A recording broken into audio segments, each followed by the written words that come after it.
اللہ رب العزت نے اپنے بندوں کو پیدا کیا، اس انسان کی تخلیق رب ذوالجلال نے فرمائی، اور اپنے اس بندے کو مالک کریم نے شکر گزاری کا حکم عطا فرمایا۔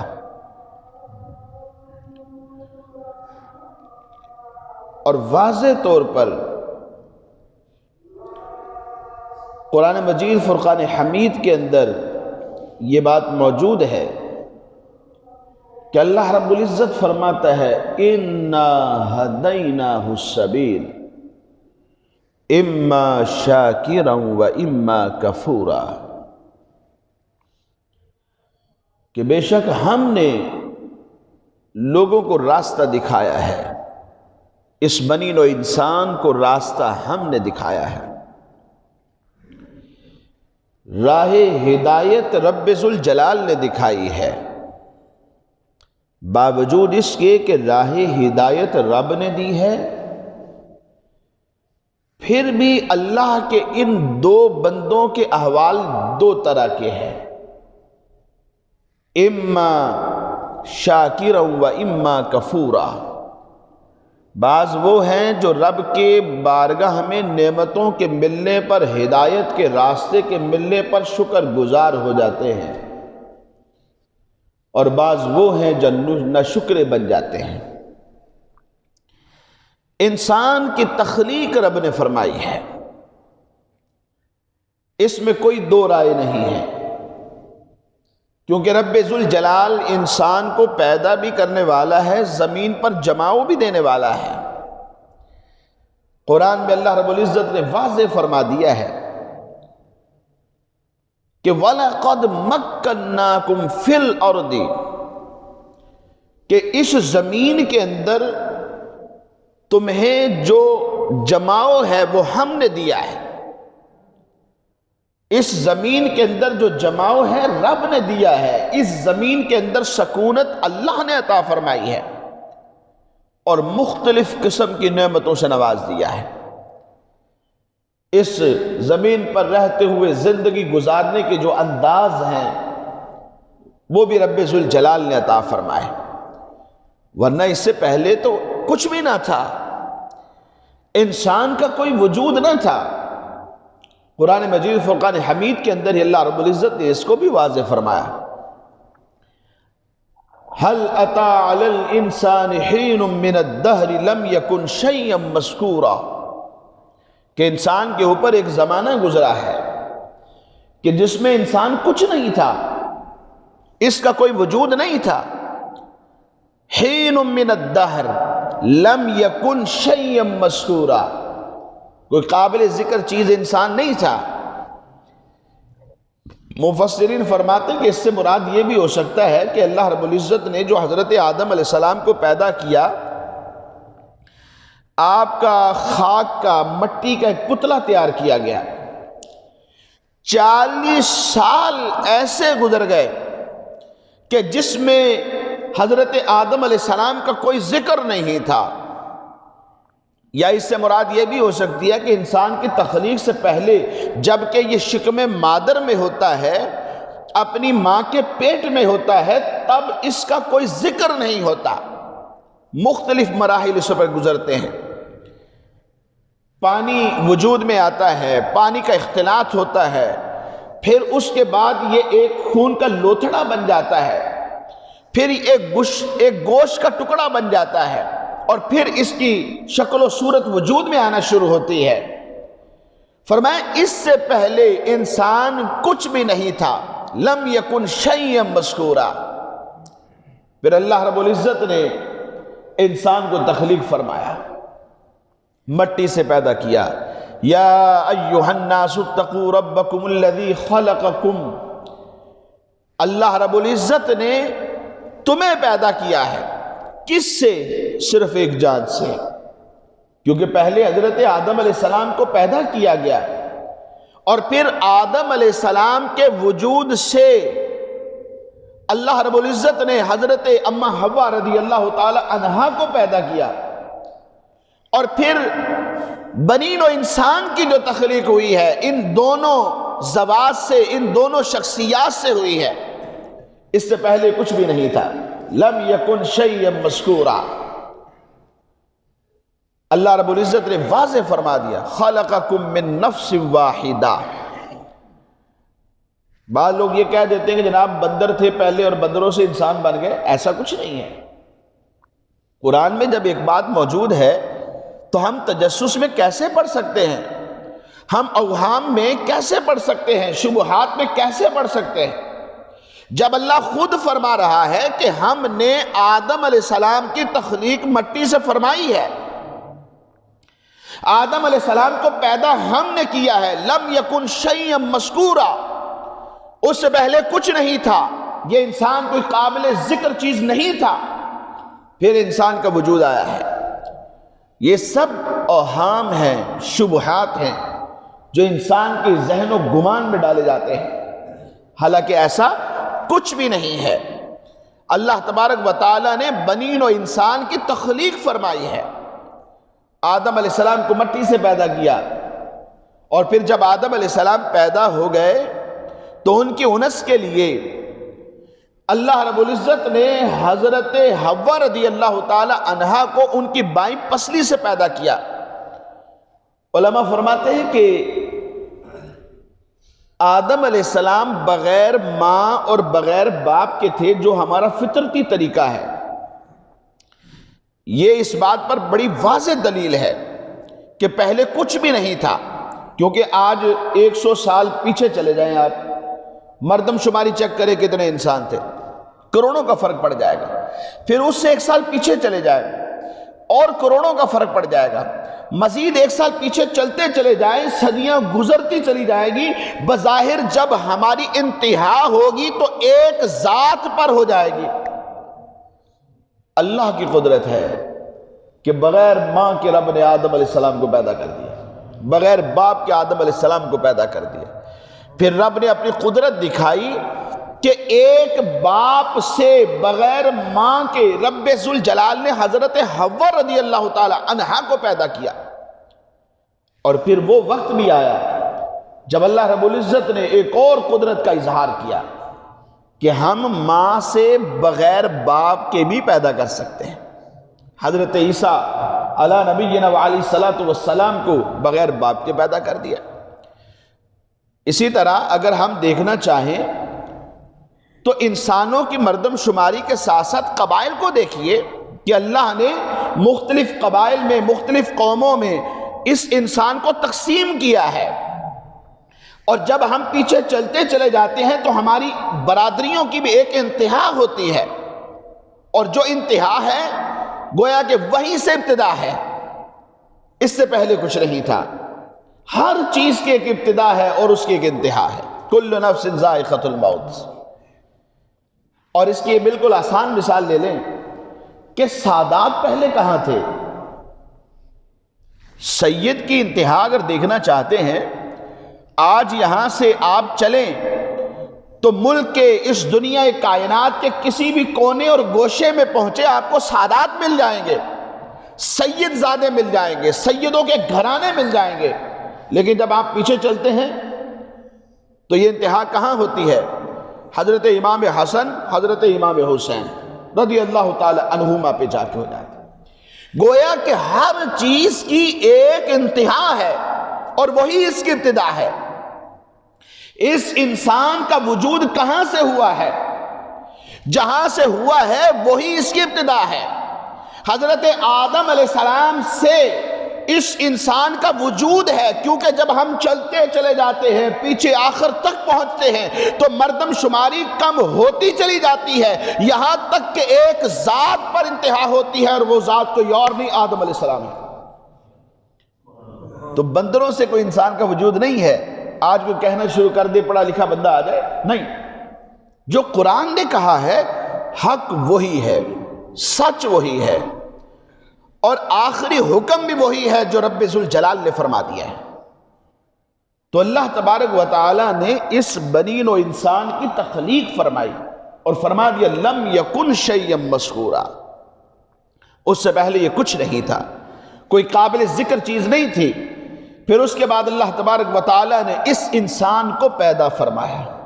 اِنَّا خَلَقْنَا الْإِنسَانَ مِن نُطْفَةٍ أَمْشَاجٍ نَبْتَلِيهِ فَجَعَلْنَاهُ سَمِيًّا بَصِيرًا.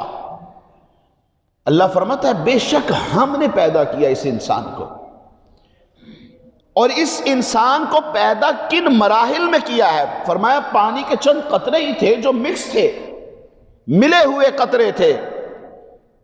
اور یہ کیوں ایسا کیا؟ نبتلیہ، تاکہ ہم اس انسان کی آزمائش کریں، اس کا امتحان لیں. یہ جو موت و حیات کا فلسفہ ہے یہ رب نے کیوں بنایا ہے؟ لِيَبْلُوَكُمْ أَيُّكُمْ أَحْسَنُ عَمَلًا، تاکہ تمہاری ہی آپس میں ایک دوسرے کی پہچان کروا دی جائے کہ تم میں سے اچھے عمل کرنے والے کون بندے ہیں اور تم میں سے برے عمل کرنے والے بندے کون ہیں. کیا آج پہچان نہیں ہوتی؟ ہم جان لیتے ہیں اللہ کا نیک بندہ کون ہے، لوگوں کے قدم اس کی طرف کھنچتے چلے جاتے ہیں.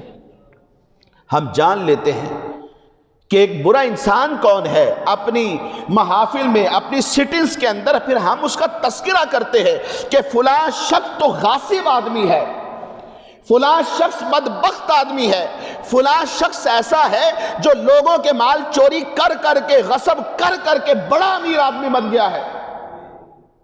انسان کو رب نے شعور دیا ہے، سوچنے کی صلاحیت دی ہے، سمجھنے کی صلاحیت دی ہے کہ انسان خود سمجھتا ہے، خود سوچتا ہے، پھر اس کے مطابق ایک حکم بھی اخذ کرتا ہے. حالانکہ ہونا یہ چاہیے کہ بندے کو اپنی اصلاح کی فکر میں لگا رہنا چاہیے. وہ دیکھے کہ میں کس پانی میں کھڑا ہوں، میری انا ختم ہو گئی، میرا تکبر ختم ہو گیا، میری ضد ختم ہو گئی، میرا عمل کس نہج پر ہے. کیا میں اگر یہ دعویٰ کرتا ہوں کہ میں نبی علیہ السلام کا غلام ہوں، ان سے محبت کرنے والا ہوں، تو کیا میری محبت کامل ہو چکی ہے؟ انسان کو اپنی ذات کی طرف غور کرنا چاہیے. مخلوق خدا کے عیبوں کی ٹو میں لگنے کی بجائے اسے اپنا محاسبہ کرنا چاہیے کہ میری نمازیں کس درجے پر ہے، میرے روزے کس درجے پر ہے، میرا حسن اخلاق کس درجے پر ہے. اگر معاشرے میں ہم اس انداز میں نظر ڈالنے لگ گئے، معاشرہ بہتر ہونے لگ جائے. کیونکہ معاشرہ فرد سے بنتا ہے، اور جب فرد کی اصلاح ہو جائے گی تو پھر ہوگا کیا کہ پھر ہم سب ہی سدھرنے لگ جائیں گے. ایک سے دوسرا، دوسرے سے تیسرا، تیسرے سے چوتھا، ہر طرف ہمیں اچھے لوگ نظر آنے لگ جائیں گے. اور یہ حقیقت ہے کہ انسان جب خود اچھا ہوتا ہے لوگ بھی اسے اچھے نظر آنے شروع ہو جاتے ہیں، اور جب خود اس کے دل کے اندر کوئی کجی ہوتی ہے، کوئی میل ہوتا ہے، تو دوسروں کی طرف اشارے بھی برے جانے شروع ہو جاتے ہیں.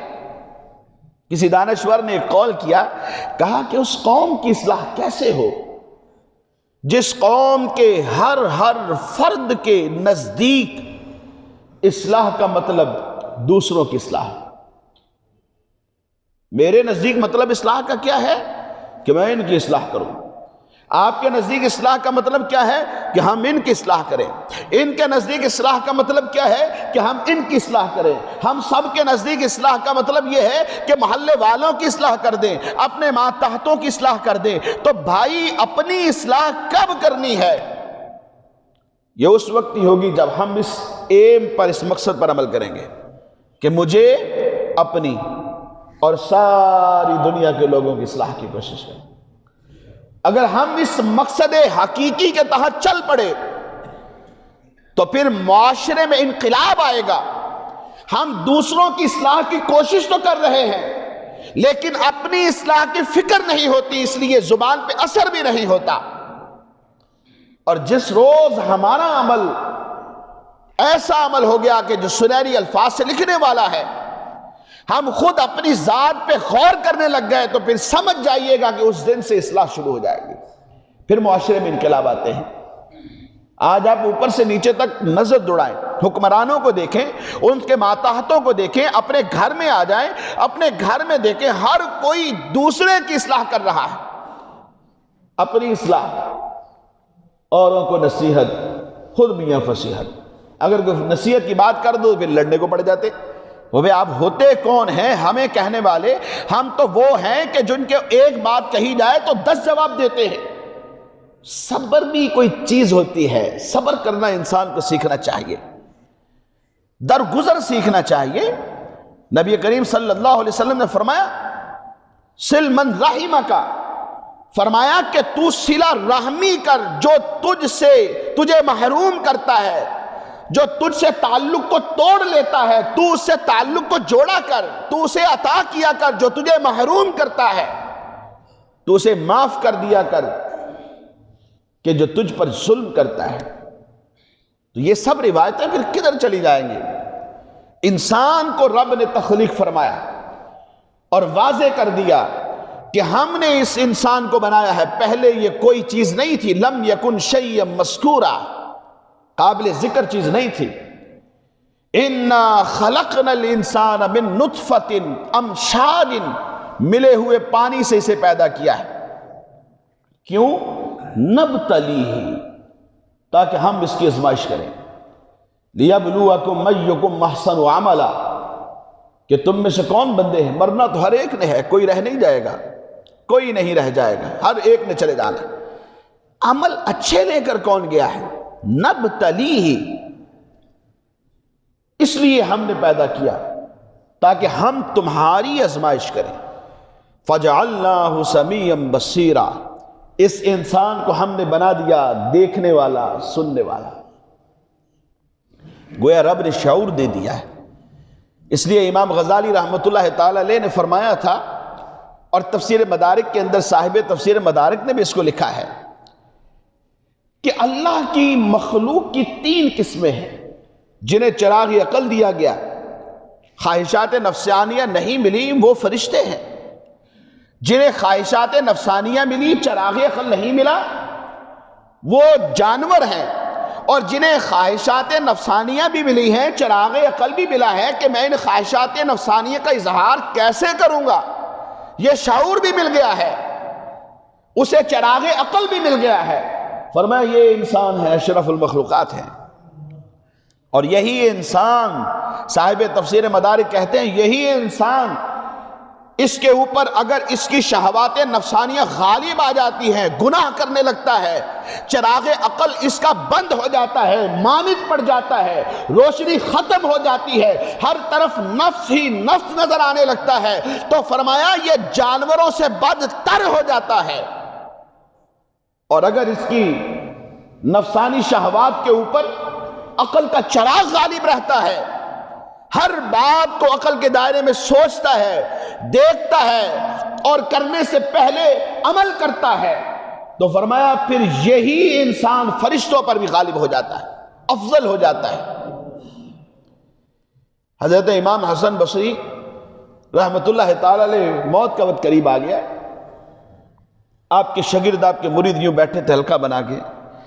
جب انہوں نے دیکھا، ظاہر سی بات انسان کو شعور ہے، ایک آئیڈیا تو ہو ہی جاتا ہے کہ اب کیا صورتحال ہے، کہنے لگے حضور کوئی نصیحت فرمائیے، کوئی ایسا عمل جو ہماری زندگی میں ہمیں فائدہ دے جائے۔ آپ نے فرمایا کہ ٹھیک ہے نصیحت کرتا ہوں، فائدہ مند عمل بتاتا ہوں، لیکن جب بتا چکوں تو اٹھ کے چلے جانا، مجھے تنہا کر دینا۔ پھر اس کے بعد بتانے لگے، فرمایا کہ جس کام کے کرنے کا تجھے حکم دیا گیا ہے سب سے زیادہ بڑھ چڑھ کے اسے کرنے والے بن جاؤ۔ نماز کا حکم ملا ہے تو سب سے زیادہ بڑھ چڑھ کے کرنے والے بن جاؤ۔ فاستبقوا الخیرات، نیکیوں میں ایک دوسرے سے بڑھ جاؤ۔ اور جس کام سے تجھے منع کیا گیا ہے تم اس کام سے سب سے زیادہ بڑھ چڑھ کے رکنے والے بن جاؤ۔ اور تیسری بات فرماتے ہوئے کہنے لگے جب بھی قدم اٹھاؤ، یعنی کوئی بھی کام، کوئی سٹیپ اٹھانے لگو، کرنے لگو، تو سوچو اس میں مجھے فائدہ ہے یا نقصان ہے۔ اگر تمہیں لگے کہ تمہاری آخرت کا فائدہ ہے تو فرمایا پھر وہ کام کیا کرو، اور جس کام سے لگے کہ تمہاری آخرت کا نقصان ہوتا ہے فرمایا اس سے رک جایا کرو۔ یہ ہے انسان کو جو کنسیپٹ دیا گیا ہے، یہ انسان کو کنسیپٹ ملا ہے۔ کہ رک جاؤ اس کام سے جس میں تجھے نقصان ہے۔ حکیم لقمان رحمۃ اللہ تعالیٰ علیہ نے اپنے بیٹے کو نصیحتیں فرمائی تو کہنے لگے میرے لخت جگر، میرے بیٹے میں تجھے نصیحت کرتا ہوں، اس دنیا کو آخرت کے بدلے میں بیچ دینا، اس دنیا کو آخرت کے بدلے میں بیچ دینا، آخرت اکٹھی کر لینا، دنیا بھی تیرے ساتھ ساتھ چلتی رہے گی، یعنی تجھے آخرت بہتر مل جائے گی اور دنیا بھی تیرے ساتھ ہوگی، بالکل تیرے ساتھ ہوگی، گویا کہ تو آخرت کو بھی پا لیتا ہے اور بہتر مل جاتی ہے اور تجھے دنیا بھی مل جاتی ہے، جتنی تو چاہتا ہے رب تجھے عطا کر دیتا ہے، بس تیرے اشاروں پہ ہوتا ہے، تیرے اشاروں پہ۔ اسی لیے کسی نے خوب کہا ہے کہ زمانہ جسم ہے، جان ہے اولیاء اللہ، دعائیں سب کو دیتے ہیں، کسی سے کچھ نہیں لیتے، گناہگاروں کا سائباں ہے اولیاء اللہ۔ تاریخ اس بات پر گواہ ہے کہ جب انہوں نے آخرت کو ترجیح دی ہے تو دنیا بھی ان کے پیچھے رہی ہے، بلکہ انہوں نے دنیا کو جھٹلا دیا ہے۔ میرے حضور فرمایا کرتے تھے کہ اے لوگوں، یہ جو پہاڑ تم دیکھ رہے ہو، اگر میں چاہوں تو سونے کے بن کر مجھ مصطفیٰ کے پیچھے چلنا شروع ہو جائیں، لیکن میں اس دنیا کے مال پر رب کی رضا کو ترجیح دیتا ہوں۔ نعرہ تکبیر، نعرہ رسالت، نعرہ حیدری، نعرہ غوث۔ یا بس، تو اللہ نے انسان کو شعور بھی تو دیا ہے، کرنے سے پہلے سوچے میں کیا کرنے جا رہا ہوں، کرنے کے بعد سوچا تو کیا سوچا، اب پچھتائے کیا ہوت جب چڑیاں چگ گئیں کھیت، اور وقت پر کافی ہے ایک قطرہ ہی آب خوش اندام کا، جل گیا جب کھیت تو برسا می پھر کس کام کا۔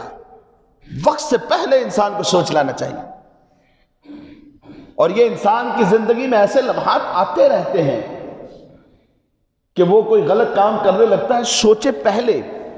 فَجَعَلْنَاهُ سَمِيًّا بَصِيرًا، اللہ فرماتا ہے ہم نے اس انسان کو آنکھ بھی دی ہے، اسے سننے کی صلاحیت بھی دی ہے، اسے ہدایت کے راستے دے دیے ہیں۔ اِنَّا هَدَيْنَاهُ السَّبِيلَ، ہم نے اس انسان کو راستہ دیا ہے۔ دیکھیں نا، راستہ ہی تو ملا ہے تو مسجد میں آئے ہیں، کس نے دیا ہے؟ رب نے دیا ہے۔ دور دراز سے چل کر آئے ہیں، کس نے راستہ دیا؟ اللہ نے دیا ہے۔ اِنَّا هَدَيْنَاهُ السَّبِيلَ، اللہ خود فرما رہا ہے، سوچنا انسان نے ہے، غور انسان نے کرنا ہے۔ اے بندہ مومن، تجھے راستہ ہم نے دیا ہے، راستہ بھی ہم ہی دیتے ہیں۔ اور پھر فرمایا اما شاکرا و اما کفورا، پھر بھی بہت سارے بندے ایسے ہیں جو ناشکرے ہو جاتے ہیں، اور بعض ایسے ہوتے ہیں جو شکر گزار بھی ہوتے ہیں۔ تو اس لیے ہمیں ہر حال میں اللہ کی بارگاہ میں صابر و شاکر رہنا ہے، نعمت مل جائے تو شکر کرنا۔ حضرت صہیب رضی اللہ تعالیٰ عنہ فرمایا کرتے تھے کہ نبی اکرم صلی اللہ علیہ وسلم نے ارشاد فرمایا، بندہ مومن کے ہر حال پر مجھے تعجب ہے، اس کا ہر حال کامیابی ہی کامیابی ہے، یعنی میرا اور آپ کا ہر حال کامیابی ہی کامیابی ہے۔ ہمیں دیکھنا ہے آیا اس بات پر عمل ہے یا نہیں۔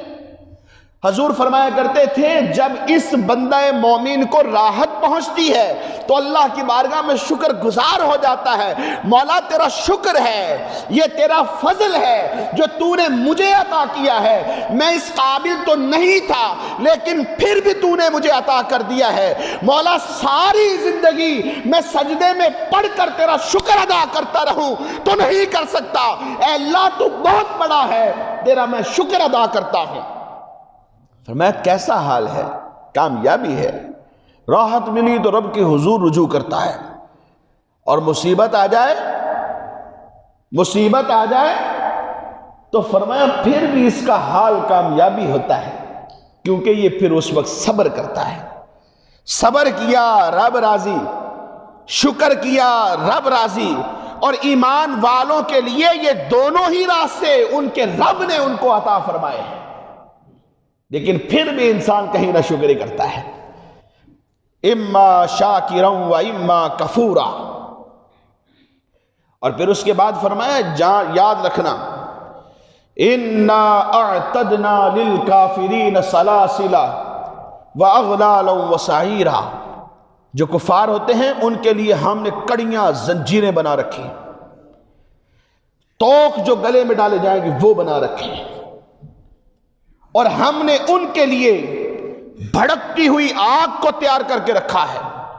ایمان والوں کے لیے جو جزا ہے وہ بھی بیان کر دی، پھر اس کے بعد کفار کے لیے جو سزا ہے رب ذوالجلال نے اسے بھی بیان کر دیا. وجہ کیا ہے؟ فرمایا ایمان والے سمجھ جائیں کہ یہ اتنی بڑی سزا، ہم نے اس سے بچنا ہے. اپنی ذات کو، اپنے اہل و عیال کو جہنم کی آگ کا ایندھن بننے سے ہم نے محفوظ کرنا ہے. اور جو نیک ہیں ان کو کیا ملنے والا ہے؟ ان الابرار یشربون من کأس کان مزاجها کافورا. قیامت کے دن بعض نہریں ہوں گی، ان سے ان کو پانی دیا جائے گا، ایسے پیالوں میں پانی ملے گا جن میں کافور کی خوشبو آئے گی. کافور فرمایا وہ چشمہ ہے، عین یشرب بها عباد اللہ یفجرونها تفجیرا.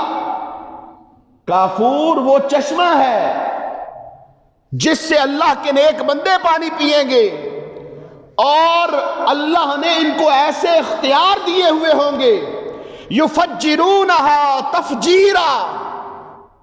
یہ جتنا پانی چاہیں اپنے محلات میں، اپنے گھروں کی طرف کھینچ کے لے جائیں گے. نہر جاری ہو جائے گی ہمارے محلات کی طرف. یہاں نیچے زمین میں کھدائی نہیں کرنی پڑے گی کہ ہر ایک گھر بناتا ہے سڑکیں خراب کر دیتا ہے، ہر گھر بناتا ہے سڑکیں خراب ہو جاتی ہیں، سڑکیں بن جاتی ہیں پھر ہم سیوریج ڈالتے ہیں. یہ سب نظام نہیں ہوگا. وہاں جو چاہیں گے وہ ہوتا چلا جائے گا. یفجرونہا تفجیرا. اس نہر میں سے جس میں کافور ملا پانی ہوگا، جتنا آپ چاہیں گے اپنے محل کی طرف بہا لے جائیں گے. یہ اللہ فرما رہا ہے. اپنے بندوں کو شکر گزاروں کے لیے نعمتیں اس نے رکھی ہے. اور پھر اس کے بعد فرماتا ہے یوفون بالنذر ویخافون یوما کان شرہ مستطیرا. یہ انعام ہم ان کو کیوں دیتے ہیں؟ اس لیے جو منتیں مان لیتے ہیں یہ پوری کر لیتے ہیں، اور یہ آخرت کے دن سے ڈرتے ہیں. وَيَخَافُونَ يَوْمًا كَانَ شَرُّهُ مُسْتَطِيرًا. وہ آخرت کا دن اس آخرت کا دن کہ جس کی جو برائی ہے وہ پھیلی ہوئی ہے. نفس نفسی کا عالم ہوگا، بڑا لمبا دن ہوگا، بڑا سخت دن ہوگا. اس دن کی برائی سے ڈرتے ہیں، خوف کھاتے ہیں، اس لیے یہ عمل کرتے ہیں. اللہ کی بارگاہ میں حاضر ہو جاتے ہیں، نماز پڑھتے ہیں، اور صرف یہی نہیں، وَيُطْعِمُونَ الطَّعَامَ عَلَىٰ حُبِّهِ مِسْكِينًا وَيَتِيمًا وَأَسِيرًا. رب نے جو مال دے دیا ہے یہ غریبوں میں بانٹتے ہیں، یہ قیدیوں کو دیتے ہیں، یہ یتیموں کو دیتے ہیں، یہ مسکینوں کو دیتے ہیں، اللہ کی رضا کے لیے دیتے ہیں. کوئی اور رضا نہیں ہوتی. جیسے ہم دے رہے ہیں احسان بھی جتلاتے ہیں، دیتے ہیں اور اعلان کر کر کے دیتے ہیں. نہیں، ایسا نہیں. انما نطعمکم لوجہ اللہ لا نرید منکم جزاء ولا شکورا. کسی سے شکریہ کے لیے نہیں دیتے، کسی سے جزا نہیں مانگتے. جیسے ہم کہتے ہیں ہم نے دیا ہے تو وہ بھی ہمیں دے گا.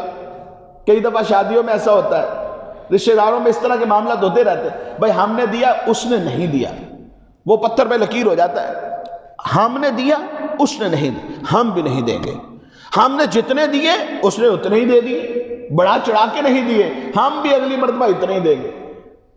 فرمایا نقال نہ بنا کرو کہ ہم لوگوں کے ساتھ جو ہمارے ساتھ اچھے ہیں ہم ان کے ساتھ اچھے ہیں، جو برے ہیں ہم ان کے ساتھ برے ہیں. فرمایا تم نہ ایسے بنا کرو، تم اچھوں کے ساتھ تو اچھے ہو ہی، لیکن جو برے ہیں فرمایا تم ان کے ساتھ بھی اچھائی کیا کرو. یہ ہے اسلام. اعلیٰ درجے کا اسلام یہ ہے کہ میرے ہاتھ سے، میری زبان سے میرے مسلمان بھائی سلامت رہیں.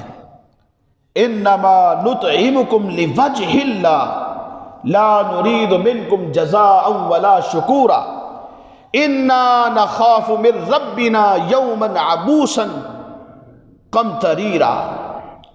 تو فرمایا جو سخت دن ہے اس دن سے، جو ترش دن ہے اس دن سے یہ خوف رکھتے ہیں. یہ اللہ نے نعمتیں شکر گزاروں کے لیے رکھی ہیں، ایمان والوں کے لیے رکھی ہیں. تو اس لیے ہمیں چاہیے کہ ہر نعمت کے ملنے پر اپنے رب کی بارگاہ میں شکر ادا کرتے ہیں. شکر کیسے ہے؟ دل سے شکر ادا کریں، دل مطمئن رہے. آنکھ سے شکر کیا ہے؟ گناہ میں استعمال نہ کریں. ہاتھ سے شکر کیا ہے؟ اچھے کام کریں. پاؤں سے شکر کیا ہے؟ پاؤں سے شکر بھی ہم ادا کر سکتے ہیں. ان پاؤں کو اٹھائیے اللہ کی رضا کے لیے، نماز کے لیے، حلال رزق کمانے کے لیے اٹھائیے، ماں باپ کی خدمت گزاری کے لیے اٹھائیے. یہ پاؤں جب چلتے ہیں تو قرآن پکڑنے کے لیے، ہاتھوں کو استعمال کرنے کے لیے اٹھنے چاہیے. یہ پاؤں جب چلتے ہیں تو کسی غریب کے گھر میں چولہا چلانے کے لیے اٹھنے چاہیے، اور ان ہاتھوں کا استعمال ہونا چاہیے. یہ جو آنکھیں، یہ جو شعور اللہ نے ہمیں عطا کیا ہے، ہم اگر ان کا شکر ادا کرتے رہیں گے تو اللہ نے انعام کا وعدہ کیا ہے. لَإِن شَكَرْتُمْ لَأَزِيدَنَّكُمْ. تم شکر ادا کرو گے ہم بڑھا دیں گے. لَأَزِيدَنَّكُمْ. کافی ساری آیات بینات اس موضوع پر میرے سامنے ہیں سورہ دہر میں، لیکن وقت تو اجازت نہیں دے رہا.